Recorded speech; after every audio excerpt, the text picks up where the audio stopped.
O estudo a seguir é de inteira responsabilidade de seus idealizadores e apresentadores.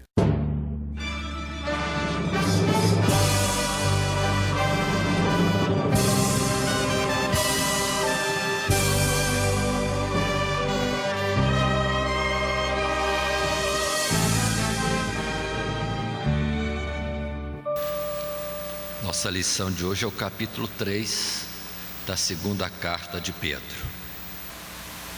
O nosso texto de estudo é todo o capítulo 3 desta segunda carta, do primeiro verso ao verso 18.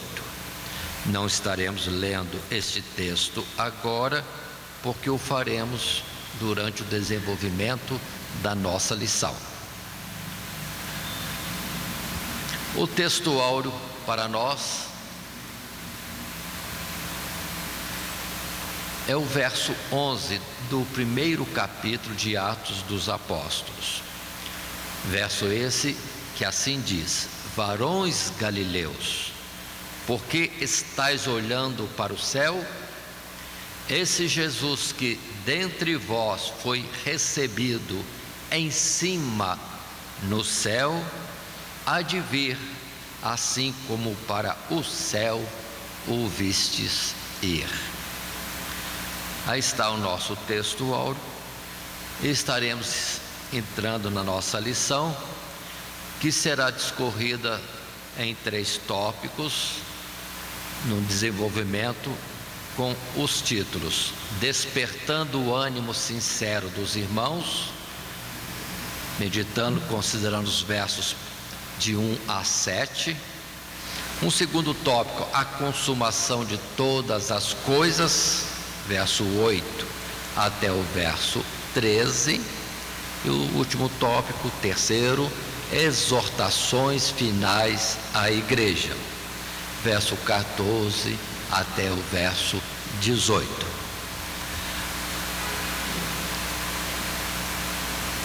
Passando a nossa introdução e nossa exposição e leitura a partir de agora será dentro do material que é distribuído nas classes, material destinado às classes de jovens e de adultos da Escola Bíblica Dominical. E assim podemos, no primeiro parágrafo, estar considerando: Jesus comparou o mundo na ocasião da sua segunda vinda ao mundo dos dias de Noé. A despeito das advertências, das pregações e da construção da arca, o povo não prestava atenção, nem se preparava para o inevitável. Não acreditavam que o juízo divino chegaria. Porém, as águas do dilúvio trouxeram consigo o fim do mundo que conheciam e sua própria destruição. Da mesma maneira, o presente mundo continuará cegamente, fazendo seus próprios planos, mas Jesus voltará e só se salvarão os que se guardarem em santidade. Este é o ensinamento desta lição. Portanto, o que temos para nós é a vinda de Jesus. Jesus voltando para arrebatar a igreja e trazendo o juízo, cumprindo a sentença de condenação de todos os homens maus. Observem que há esta comparação com os dias de Noé. Certamente haverá um juízo de Deus e total. No tempo ali colocado em Noé, a escapatória foi estar na arca. De novo, Deus está falando de um juízo final, fim de toda a existência na face da terra, e o arrebatamento da igreja, e a igreja indo para estar com ele na eternidade, nos lugares celestiais. Só que aí Pedro mesmo, no outro texto, já nos disse que hoje Jesus, tal qual uma arca, nos salva. Temos que estar em Jesus para sermos salvos, como naquele tempo era preciso estar dentro da arca. Hoje, tal qual uma arca, Cristo Jesus é a nossa salvação, é o nosso escape do juízo que virá sobre a face do mundo. Estejamos atentos a isso, é o que a lição vai falar. Jesus certamente virá, temos que nos preparar, estar em condições para sermos salvos. Na continuidade da nossa lição, o primeiro tópico do nosso desenvolvimento é despertando o ânimo sincero dos irmãos. E para isso vamos ler os versos de 1 a 7, onde está então a primeira consideração, esse tópico, despertando o ânimo sincero dos irmãos. Leio, portanto, de 1 a 7. Amados, escrevo-vos agora esta segunda carta, em ambas as quais desperto com exortação o vosso ânimo sincero, para que vos lembreis das palavras que primeiramente foram ditas pelos santos profetas e do mandamento do Senhor e Salvador, mediante os vossos apóstolos, sabendo primeiro isto, que nos últimos dias virão escarnecedores, andando segundo as suas próprias concupiscências, e dizendo: onde está a promessa da sua vinda? Porque desde que os pais dormiram, todas as coisas permanecem como desde o princípio da criação.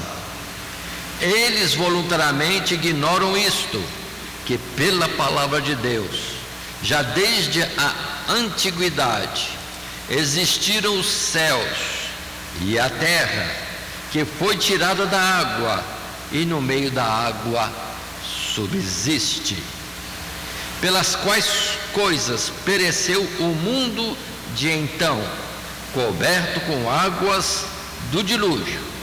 Mas os céus e a terra que agora existem, pela mesma palavra se reservam como tesouro e se guardam para o fogo, até o dia do juízo e da perdição dos homens ímpios.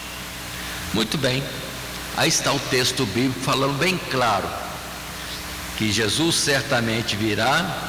Precisamos estar atentos, porque certamente haveriam homens que estariam desfazendo dessa promessa, dizendo que isso não vai acontecer, ou de uma forma zombeteira, dizendo: onde está a promessa de sua vinda?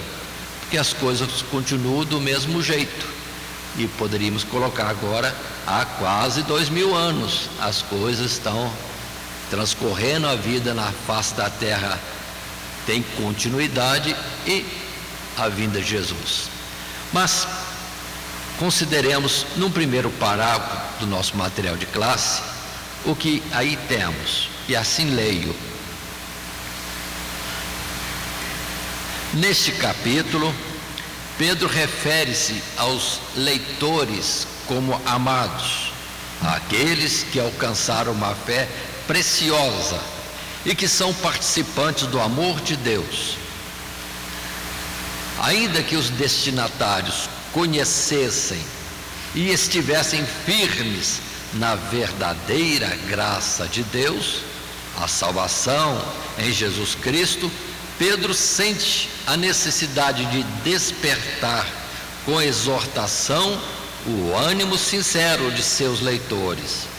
Suas mentes ainda não tinham sido contaminadas ou corrompidas pelas heresias de perdição, e ainda continuavam a crer no retorno de Cristo, opondo-se aos homens escarnecedores que diziam: onde está a promessa de sua vinda?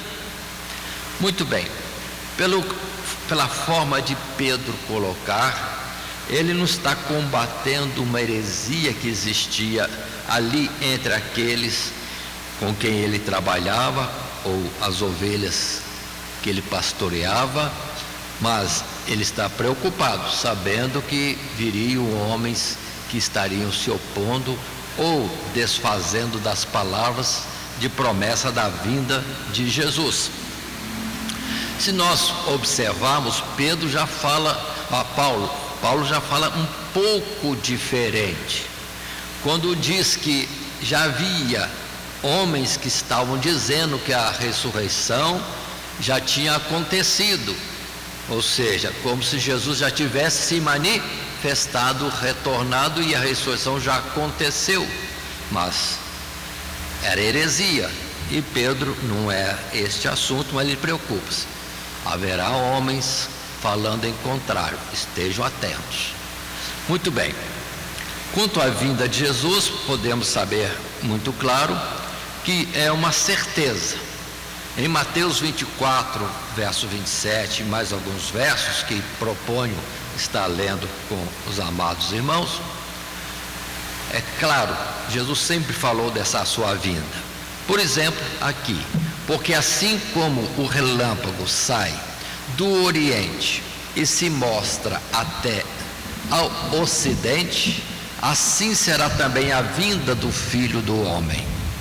Então aparecerá, verso 30, no céu o sinal do Filho do Homem, e todas as tribos da terra se lamentarão e verão o Filho do Homem vindo sobre as nuvens do céu com poder e grande glória.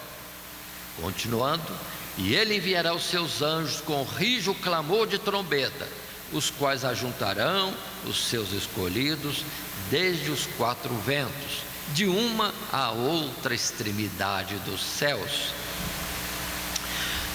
Observe bem essa colocação. Jesus virá, será repentino a sua manifestação, e os anjos recolhendo todos aqueles que são de Deus, o arrebatamento da igreja.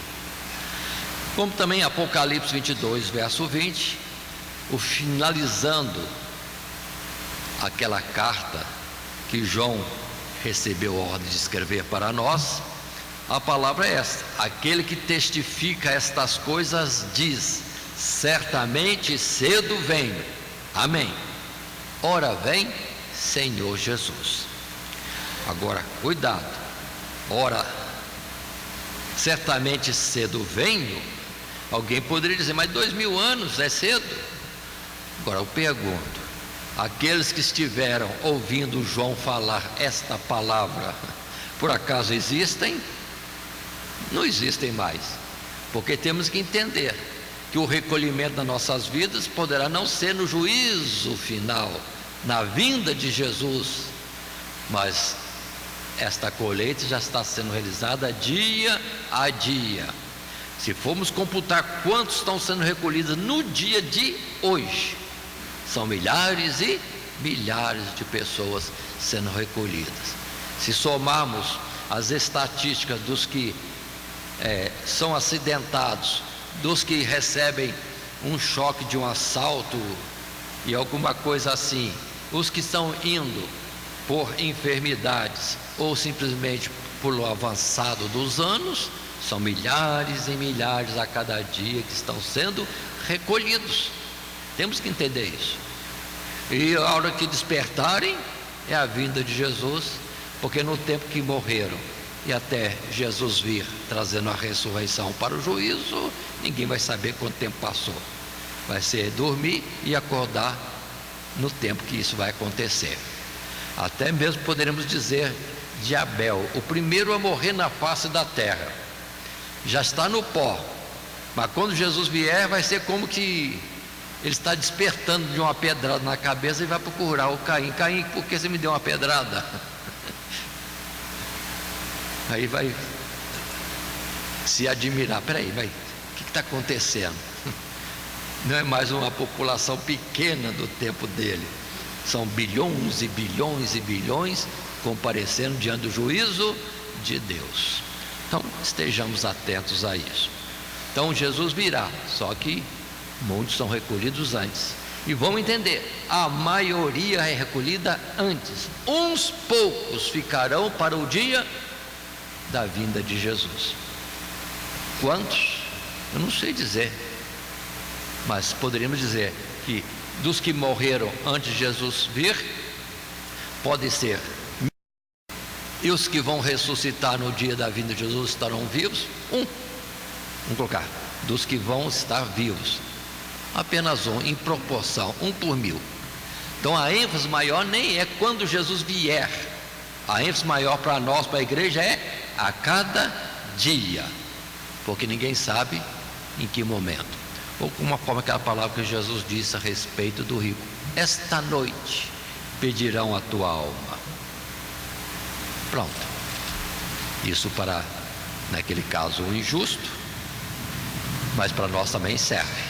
Hoje Jesus pode pedir alguma alma, recolher um de nós aqui, e pronto, é a vinda do Senhor para este.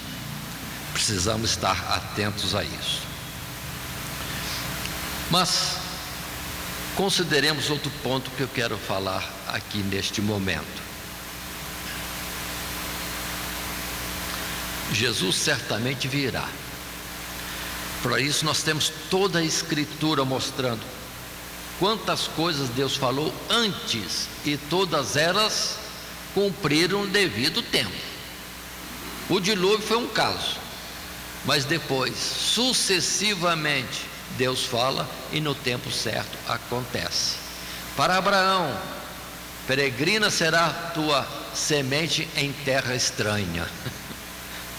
Vai acontecer. Ficarão lá 400 anos. Aconteceu. Vou dar para eles uma terra prometida.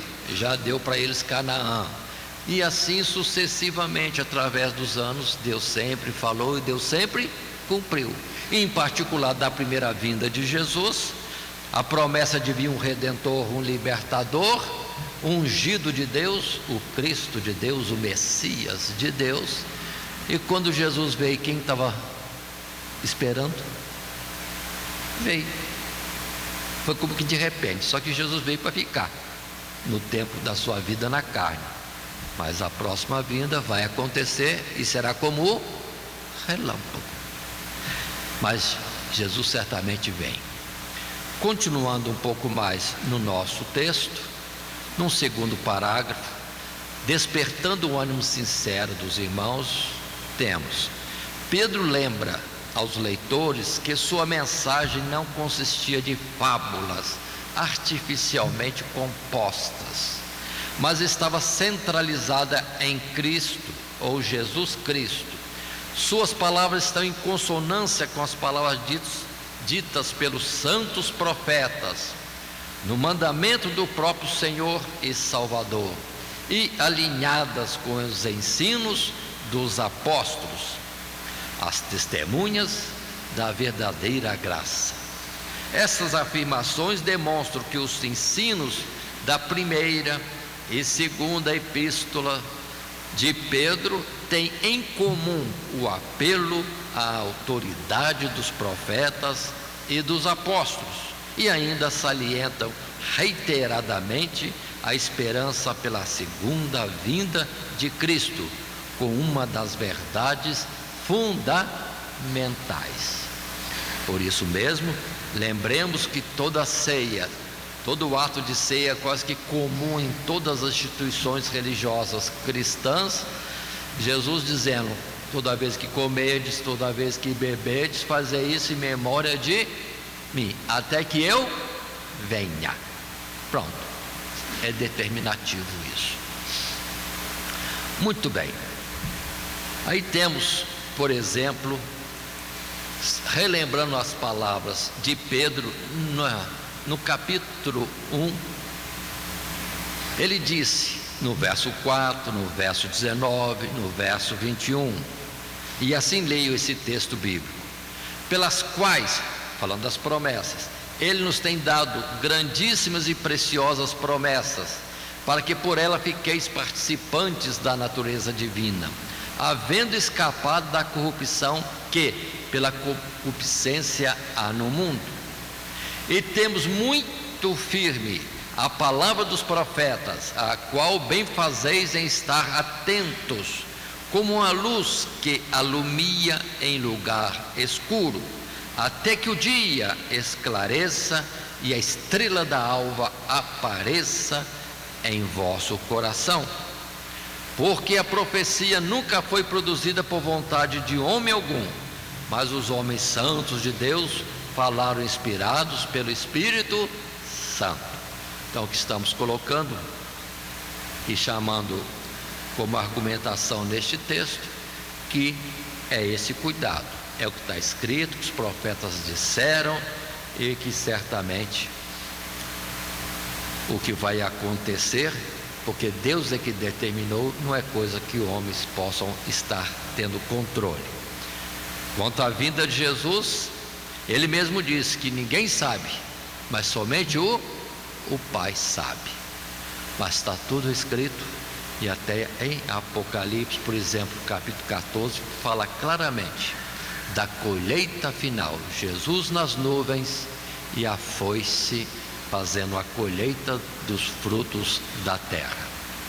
Ainda temos em Lucas capítulo 21, verso 36, Jesus dizendo: vigiai, pois, em todo o tempo, orando, para que sejais havidos por dignos de evitar todas essas coisas que hão de acontecer e de estar em pé diante do Filho do Homem.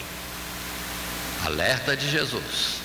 Como também em João capítulo 14, verso 2 e 3, Jesus disse: na casa de meu pai há muitas moradas, se não fosse assim, eu vou-lo teria dito, pois vou preparar-vos lugar. E se eu for e vos preparar lugar, virei outra vez e vos levarei para mim mesmo, para que onde eu estiver, estejais vós também. Portanto, pela fé, irmãos, temos que estar atentos. Jesus voltará e a qualquer momento. Volta a primeira vinda dele, quando ele esteve nascendo em Belém. Quem estava esperando?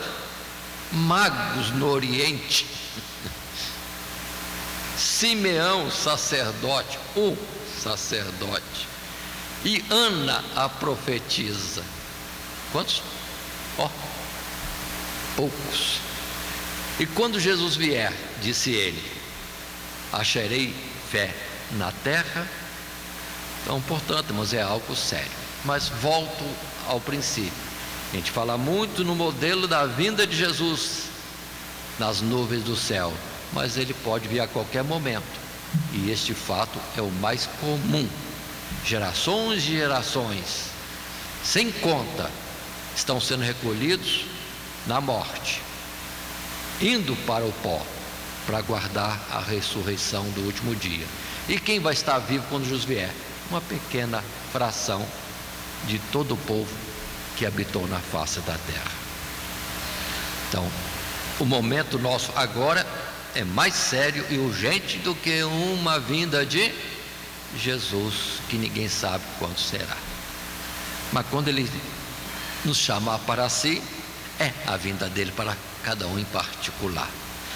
Continuando,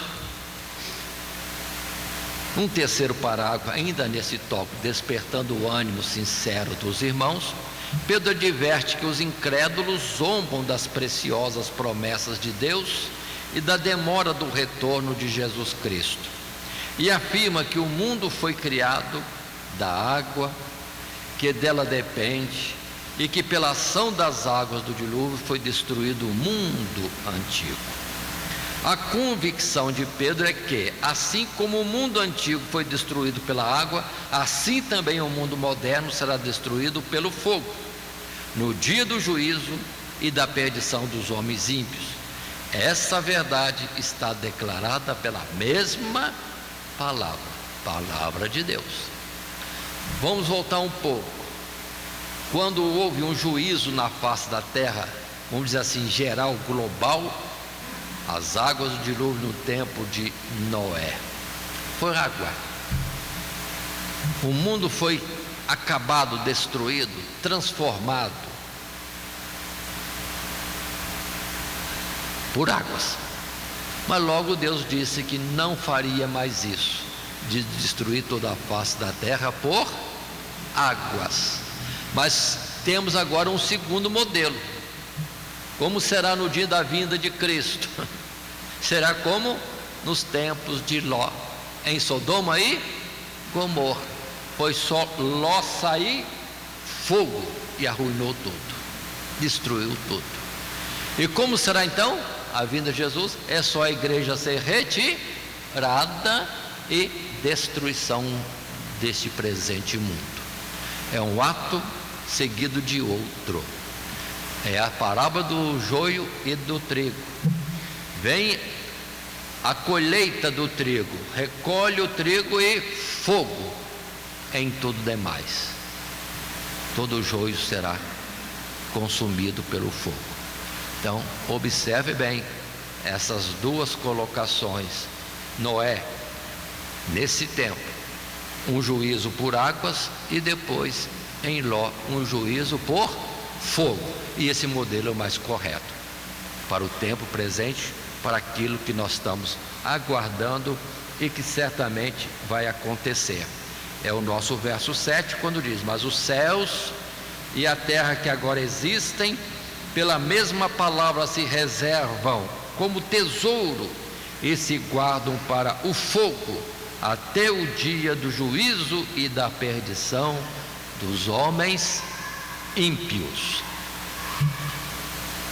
Esta colocação que é importante.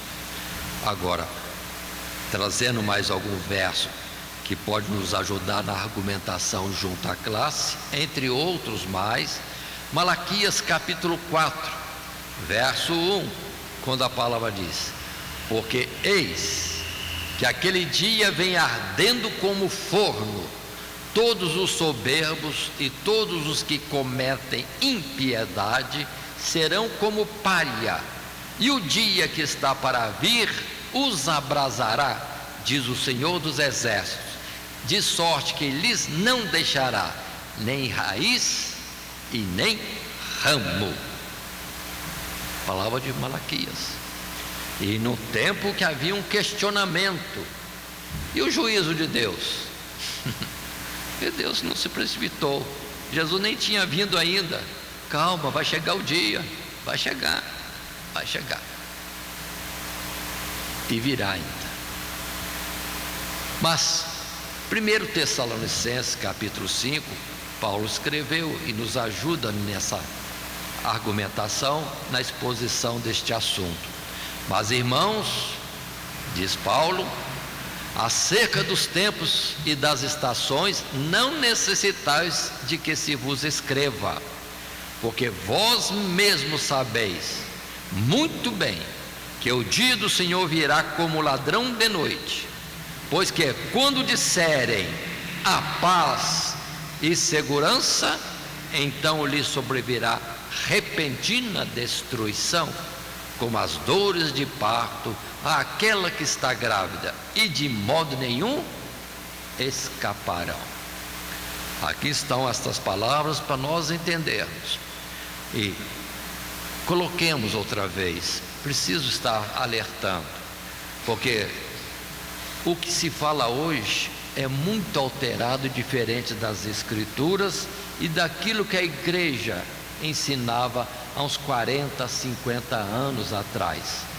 Jesus vem e termina tudo na face da terra, a igreja arrebatada indo para os céus. João 14 é a palavra: irei e voltarei e vos levarei. E muitos estão dizendo que Jesus vai e volta e fica. Não fica. Ele virá nas nuvens e das nuvens subirá. E aí podemos voltar ao assunto do nosso textual. Da forma que o viste subir, assim ele virá. Irmãos, ele não vai subir com carne. Ele subiu de carne para o céu, a nuvem o cobriu, e depois vai vir de novo do mesmo jeito. da forma que o viste ir, ele virá. Não. O sentido da palavra é que assim como ele subiu, indo, ele virá. Só isso. Porque nós sabemos que quando ele vier, virá na glória do Pai. Então não é igual, exatamente igual, só o aspecto. Ele foi, mas virá. É somente isso, precisamos ter esse cuidado. Como eu dizia, Jesus vem, leva a igreja e é fim de tudo. Coríntios capítulo 15. Jesus leva a igreja, apresenta ao Pai e fim. Está escrito assim: vem o fim. Mas por que estão dizendo que tem milênio, tem grande tribulação, tem anticristo? E eles não estão entendendo. Por não entenderem a precisão dessas coisas, jogam isso para depois da vinda de Cristo. Mas não, essas coisas têm que entender, procurar encaixar corretamente agora, porque depois não haverá mais nada disso. Jesus vem nas nuvens do céu e vai embora. Para começar, ele não vem de carne mais, é espírito. Quanto ao tempo da carne, cessou. Agora ele é como aquele que é igual ao Pai, virá na glória do Pai. Por favor, atentem a isso. Tudo isso que é julgado para depois, posso afirmar e com, digamos assim, segurança. Não é soberbo, irmãos, não é. Vamos falar com sinceridade. A palavra ensina. E sempre a igreja ensinou isso. Estão alterando agora, porque estão pesquisando e tendo muitas ideias e não estão entendendo. Quando é o milênio, nem que o anticristo já está aí, porque João já dizia, está no meio de nós. Falava bem claro, nesse particular. E Paulo também chegou a citar dessa mesma forma. E quanto à grande tribulação, estão esquecendo que Jesus já subiu para o céu, já sentou-se no trono da glória do Pai, e que todos aqueles que foram rebeldes no céu, Satanás e os seus anjos, foram derribados do céu e eles vieram para a terra. Desde que eles foram expulsos do céu e vieram para a terra, os anjos lá no céu disseram: ai dos que moram na terra e no mar, o diabo desceu até vós e tem grande ira, porque sabe que seu tempo está se esgotando. Então vamos entender quando é que é a grande tribulação, desde que Satanás foi expulso do céu e veio perturbar a gente mais ainda, além do que já tinha antes perturbado. Aí está a grande tribulação, e nunca mais verá. Perdoe demorar um pouco mais, mas lembre-se da palavra em Mateus, Jesus dizendo: depois da aflição daqueles dias, também está em Daniel capítulo 12, a aflição como nunca houve, Jesus virá. Então Jesus virá depois da grande tribulação. E quantos estamos julgando para depois, esquecendo essa palavra bem clara de Daniel 12 e também Jesus falando em Mateus capítulo 25. Mas continuemos no nosso assunto. Agora é o tópico 2, a consumação de todas as coisas, verso 8 até o verso 13, é o nosso texto bíblico. Lendo então a partir do 8 a 13, Pedro assim escreveu: mas amados, não ignoreis uma coisa, que um dia para o Senhor é como 1000 anos, e 1000 anos como um dia. O Senhor não retarda a sua promessa, ainda que alguns a tenham por tardia, mas é longânimo para convosco, não querendo que alguns se percam, senão que todos venham a arrepender-se. Mas o dia do Senhor virá como ladrão de noite, no qual os céus passarão com grande estrondo, e os elementos ardendo se desfarão, e a terra e as obras que nela há se queimarão. Havendo, pois, de perecer todas estas coisas, que pessoa vos convencer em santo trato e piedade, aguardando e apressando-vos para a vinda do dia de Deus, em que os céus em fogo se desfarão e os elementos ardendo se fundirão. Mas nós, segundo a sua promessa, aguardamos novos céus e nova terra em que habita a justiça. Este texto coloca bem claro para nós. E observe, se no verso 7 ele diz que haverá o fogo, porque tudo está reservado para o fogo, agora muito mais claro ainda, ele diz desse jeito, com grande estrondo: os elementos ardendo se desfarão e a terra e as obras que nela há se queimarão. Verso 12, outra vez, em que os céus em fogo se desfarão e os elementos ardendo se fundirão. 3 vezes, 3 versos, falando de uma destruição total, enquanto que a igreja na glória celestial, é a igreja subindo e o fogo de Deus descendo sobre todo esse sistema, e tudo será enrolado como panos velhos que para mais nada servem. Todo esse universo Deus criou para o homem, e aqui tem essa obra de salvação. E os céus, a sua habitação desde o princípio, um princípio que ele estabeleceu, nós vamos para lá e dá continuidade à vida com Deus para sempre. Muito bem, então esse tópico 2, a consumação de todas as coisas. Em sequência, num novo parágrafo nesse tópico 2, podemos estar lendo do material de classe. Nesta sessão, Pedro apresenta verdades que trazem esperança e descanso ao coração dos fiéis. Esclarece que o tempo de Deus não é o igual ao tempo dos homens. Ao pensar nos milhares de anos que tem o mundo, é natural para o homem comum desacreditar de uma destruição divina.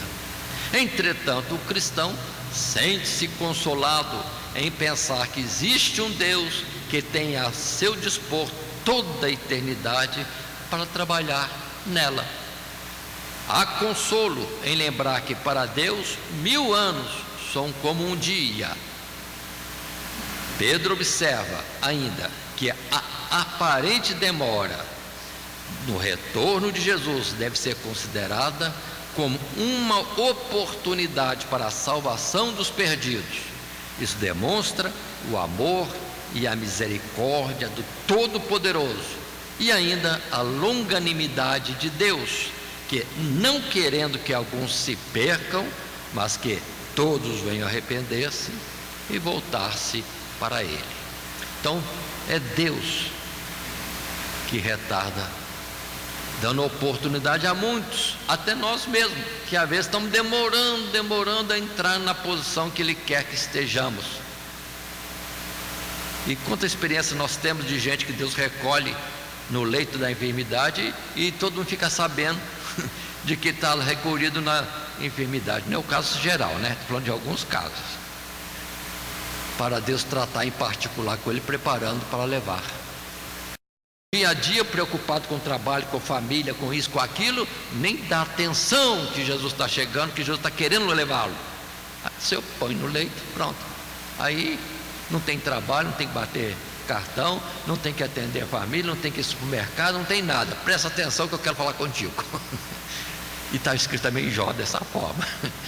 Em Lamentação também está escrito: Deus põe no leito para tratar com ele. Não ouve o que eu estou falando, desatento, correndo de um lado para o outro. Então pronto, fica no leito. Aí Deus vai tratar. E assim, vamos dizer, por misericórdia, Deus não recolhe numa data que vamos se dispor, Ele queria. Nós estamos retardando, entre aspas, viu, irmãos? Nós não podemos deter a vontade de Deus nem o seu decreto. Mas como se Ele tivesse que tem que mudar a data de recolher tal pessoa, porque está demorando entrar na posição. Então dá mais uma semana para ele. Perdoe dizer desse jeito, mas acontece. Se Deus não nos quebra para a gente parar, a gente não vai parar para ouvi-lo. Falando de modo geral, mas melhor a gente ouvir antes que Ele nos quebre, ou Ele nos coloque no leito de enfermidade. Pronto, né? Temos que aprender aquela palavra: eis-me aqui, Senhor. Fala que o teu servo ouve e obedece. Vamos complementar com essa palavra também. Muito bem. Então, 1000 anos para o Senhor como um dia. Está na mão de Deus. Está na mão de Deus tudo. Deus não tem pressa. Para criar o mundo foi 6 dias. Mas que 6 dias? Não tinha relógio para marcar. Que 6 dias. E depois, para Jesus vir, ele não veio apressadamente, não. Falou com Abraão, 100 anos depois nasceu o Messias. Ih, meu Deus. Abraão, a sua história. Depois cativeiro no Egito, 400 anos. Depois 40 anos de caminhada no deserto. Depois 300 anos de desobediência na terra prometida e de desvios. E depois mais 400 anos após cativeiro. Quantos séculos para depois Jesus vir? Deus não tem pressa. Está tudo na mão dele. Então ninguém tem que questionar se Deus está tardando ou não. Se tardar, espero, mas certamente virá. Pronto. Então consideremos isto. E por outro lado, Deus tem um projeto de atingir muita gente. Enquanto não se completar o número dos salvos, ele não virá. Vamos supor assim que talvez leve mais 2000 anos. Não sei como é que esse bundinho aqui vai aguentar mais 2000 anos. Mas deixa para lá, Deus segura, se for necessário. Mas Deus quer salvar. E é uma multidão que ninguém pode contar. Se essa geração não quer aproveitar e subir logo para o céu, ou se aprontar para ir, em vez de ser salvo 1000, vão ser salvos 10. Aí Deus vai ter que esticar mais um século para frente para salvar os outros que faltam para completar esse número. Estou falando minhas palavras desta forma. Ou seja, Deus tem controle de tudo, mas Ele retém por misericórdia e porque quer salvar multidões sem conta. Que bom que fosse os 7 bilhões de homens hoje da humanidade que se salvasse. Opa, e Jesus vinha logo. Mas não é assim. São muitos que se salvam. Perguntaram para Jesus, ele diz o quê? Não, são poucos. Então, de uma geração deste mundo, quantos vão ser salvos dos 7 bilhões que hoje existem? Eu não posso falar nada, tenho nem ideia. Mas não é muita gente, não. 10%? Não sei não. E 10% já seria 700 milhões, né? Mas vamos em frente. Nós temos na palavra de Deus, nas Escrituras, alguns versos que eu quero salientar em reforço a esse parágrafo. No Salmo 90, verso 4: porque 1000 anos são aos teus olhos como o dia de ontem que passou e como a vigília da noite. E naturalmente nas Escrituras temos outras afirmações mais sobre Deus é superior ao tempo. Não tem relógio que controle Deus. Deus nunca vai usar o relógio e nem vai puxar a manga da camisa para dizer: eu, o divino, tem que correr um pouquinho que está quase na hora. Ele nada, o relógio que espere. E pronto. Temos que ter entendimento. Deus é além do tempo. O tempo que espere. Ou o relógio tem que perguntar para Deus: posso dar um pulinho para o segundo? E se Deus consentir, o relógio vai dar um pulinho de segundo. Pronto. Mas em Mateus 24:35, a afirmação bem clara: o céu e a terra passarão, mas as minhas palavras não hão de passar. Pronto. E em João capítulo 2, verso 17: e o mundo passa e a sua concupiscência, mas aquele que faz a vontade de Deus permanece para sempre. Agora, juntando Mateus e João, o céu e a terra passarão, mas aquele que faz a vontade de Deus permanece para sempre. Muito bem, tendo visto esses versos, continuemos para um novo parágrafo, segundo parágrafo, nesse tópico 2, a consumação de todas as coisas. Sendo certo o retorno de Cristo, o dia do Senhor virá como ladrão de noite. E se o mundo está se entesourando para a sua própria condenação, os céus passarão com grande estrondo, e os elementos ardendo se desfarão, e a terra e as obras que nela há se queimarão. Então, obviamente, o cristão deve viver uma existência de santidade e piedade. Se há de haver novos céus e nova terra, se este céu e esta terra hão de ser morada de justiça, então é evidente que o homem deve esforçar-se com todas as suas energias para adaptar-se à condição de morador de um mundo novo. Que pessoa vos convém ser em santo trato e piedade, pois na eternidade não haverá lugar para a injustiça. Então, vamos estar atentos a isso aí. Nosso Deus é santo, nós temos que aprender a santidade agora para viver com Ele lá. Ou seja, andar com Ele, vamos em sintonia, em acordo aqui, porque lá não vai estar em desacordo não. Como andarão dois juntos se não estiverem de acordo. Ou entra em acordo agora com Deus, ou não vai estar na eternidade com Ele. Pronto. Essa é a situação mais clara. E para morar com Ele, santidade. Santidade. E lembremos de Isaías. Isaías é profeta. Isaías era um judeu, vamos dizer assim, santo, puro, dentro de toda a colocação da lei judaica. Tá muito bem. Mas na hora que ele viu Deus, toda a santidade dele ficou sendo como nada. Sentiu-se perdido. Mas Deus opera também nisso. Deus sabe fazer todas as coisas. Aquele que em nós começou a boa obra, Ele mesmo completará e aperfeiçoará. Muito bem. Mas vamos lá. Outra coisa interessante, importante: novos céus e nova terra. Muita gente pensa novo céu, nova terra é aqui, Deus vai mandar arrumar tudo isso aqui. Não, gente, já falamos, tudo isso aqui vai ser destruído. O novo céu, a nova terra, é aquele lugar que nós ainda não vivemos. Mas vamos para lá. Para nós será um novo céu e nova terra. Que quanto isso aqui já está velho demais. Todo o sistema do planeta Terra está, vamos dizer assim, como que um pouco fora de equilíbrio. A Terra é um ovo trincado, em que as trincas, as casquinhas estão se chocando umas com as outras. Não tem uma peliculazinha branca que segura na casca do ovo, não. A terra está solta as placas. De vez em quando uma bate na outra no terremoto. Até que um dia alguma coisa pode acontecer, é diferente. Em vez de uma bater na outra, uma mergulha debaixo da outra e entra no magma. Pronto.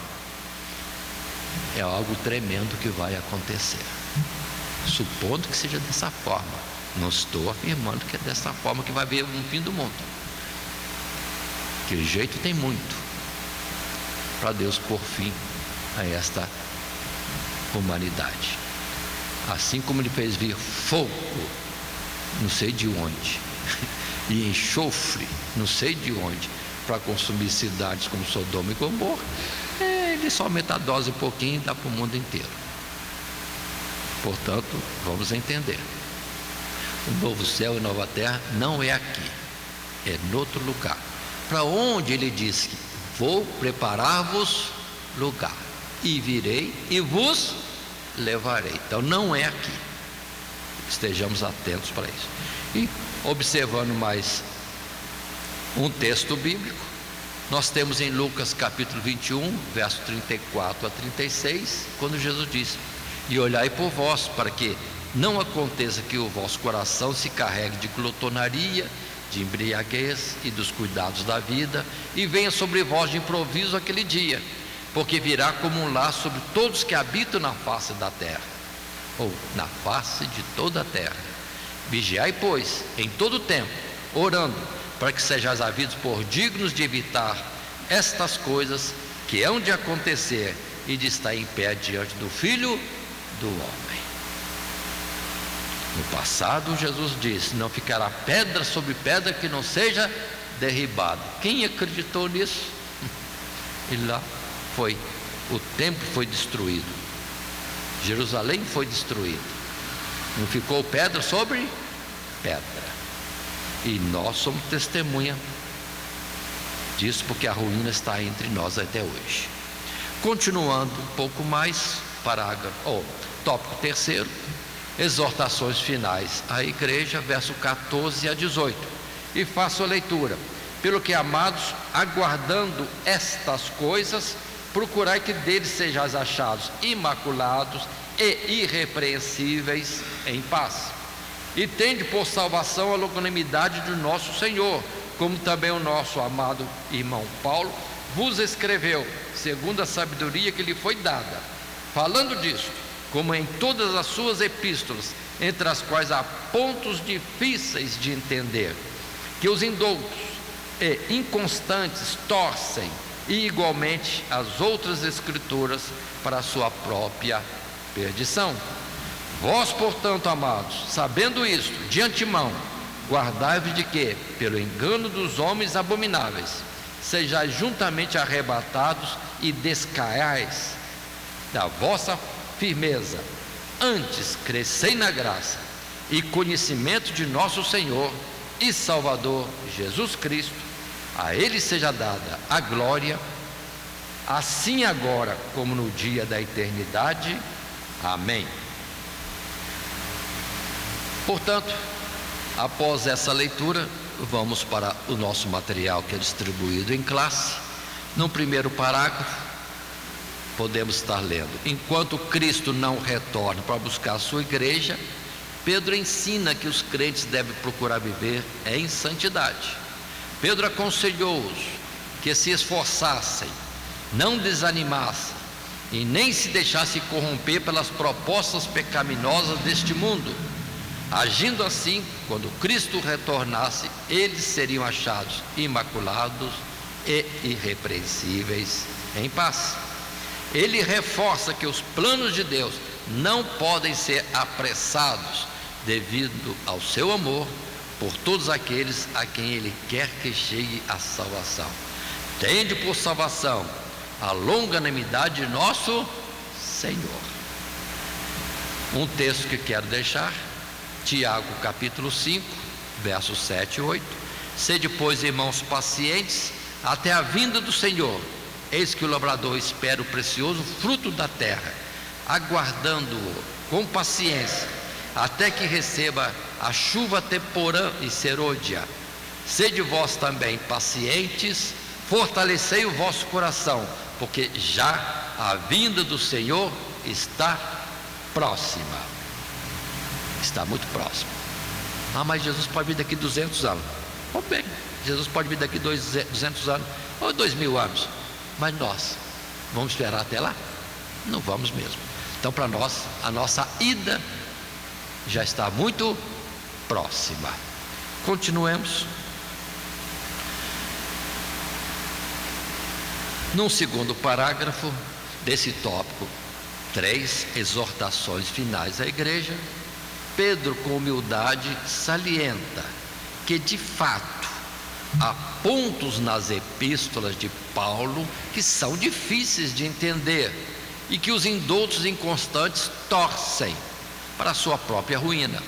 Mas se esses ensinos forem recebidos por nós e estudados e cridos, alcançaremos grande proveito com toda a doutrina de seu conteúdo. Então Pedro expressou, Paulo escreve coisas difíceis de entender. Que humildade, né? Mas também reconhecimento do dom de Deus sobre Paulo. Mas não é só Paulo que fala coisas difíceis, não. E João no Apocalipse. E Ezequiel. E Daniel. Todos esses homens escreveram coisas que Deus mostrou, até do fim e da glória celestial. São fáceis de entender? Não. Mas não podemos torcer. Não podemos torcer. Tem pontos firmes colocados que são como que fundamentos, colunas ali cravadas para marcar e assim nortear para nós o entendimento correto. Jesus vem nas nuvens e de lá levará os seus. É uma coluna isso aí. Muito bem, passando para um parágrafo terceiro. No final da carta, Pedro se dirige aos crentes alertando-os acerca do perigo de serem influenciados e arrastados pela sedução dos falsos mestres. Os crentes agora recebem mais um lembrete: cuidado, acautelem-se, fiquem firmes. Em vez de dar atenção às heresias dos escarnecedores, os crentes são desafiados a se apegarem ainda mais à palavra.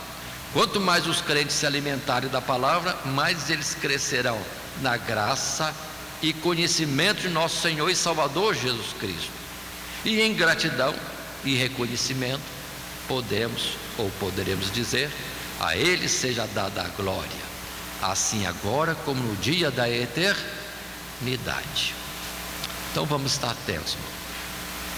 E Pedro não sabe da novidade, do nosso tempo, em que alguém já está numerando a volta de Jesus para 5. Ele já veio uma vez, vai vir uma segunda, mas tem uma terceira, tem uma quarta e tem uma quinta. Não existe isso. Ele veio, manifestou-se em carne, o Verbo se fez carne e habitou entre nós. Mas uma segunda vez é que aguardamos, e é definitivo. A casa de meu pai há muitas moradas. Palavra que coloca firmeza, posição. Se não fosse assim, eu vos teria dito: vou preparar-vos lugar. E se vos preparar lugar, virei outra vez e vos farei. Ele vem para o quê? Buscar. Não vem para ficar. Isso que tem que tomar firme, para nós não deixarmos nos levar por tantas afirmações, como chega a esse absurdo: Jesus virá 5 vezes. Tem uma segunda e tem mais outras tantas. Onde se tirou isso? É desconhecimento das sagradas escrituras, ou alguma coisa está torcida.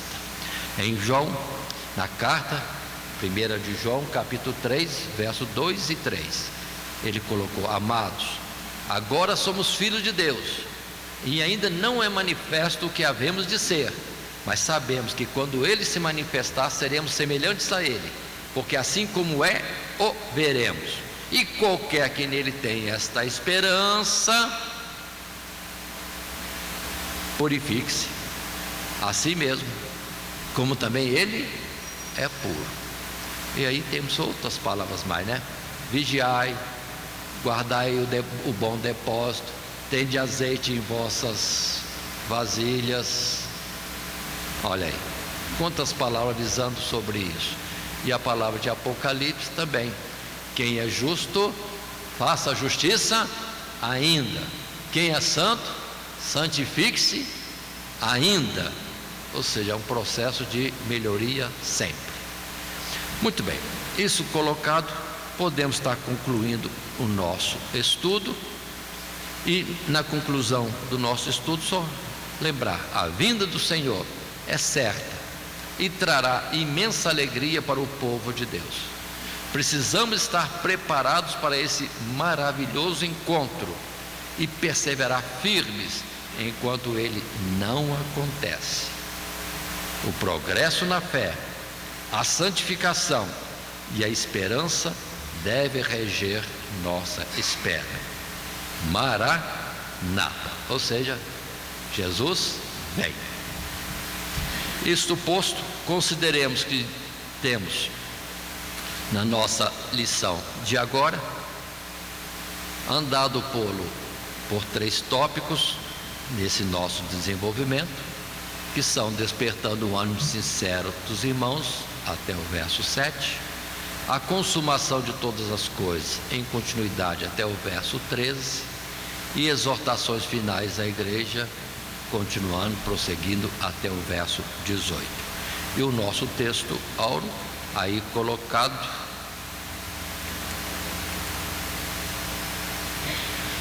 varões galileus, por que estáis olhando para o céu? Esse Jesus que dentre vós foi recebido em cima no céu, há de vir, assim como para o céu o vistes ir. Atos capítulo 1, verso 11. E que Deus nos abençoe em Cristo Jesus. Amém. Todo dia, toda hora, muito mais prazer em ouvir. Radionet Grata Nova. Web Rádio, a qualidade que faz a diferença, cada vez mais necessária.